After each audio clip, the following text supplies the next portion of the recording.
Hello everyone, welcome to another video. In this video, I'm going to show you how to fix a Java exception has occurred error. So let's get started. So here I have a Minecraft server file, which is a jar file. And now when I try to open this file, as you can see, a Java exception has occurred error is occurring. So now I'm going to fix this error message. First of all, we're going to close this message and we're going to go to our web browser and go to java.com. After going to java.com, you will find something like Java SE Development Kit. We are going to click on Java SE Development Kit. And after the page loads, we are going to download the latest JDK. So the latest JDK is 22. You can also download the previous versions if you like, but I recommend downloading the latest version. So we're going to the latest version and we are going to Windows 64-bit installer because I'm using 64-bit. Wait for the download to complete.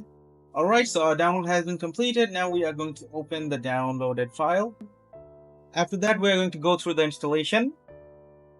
And the installation has been complete. So we're going to close this window. And now we are going to go ahead and try to open the file. So as you can see, this time the file has opened without giving us the error. So guys, that is how you can fix a Java exception has occurred error. If you found this video helpful, guys, please do leave a thumbs up and subscribe to our channel for more helpful videos like these.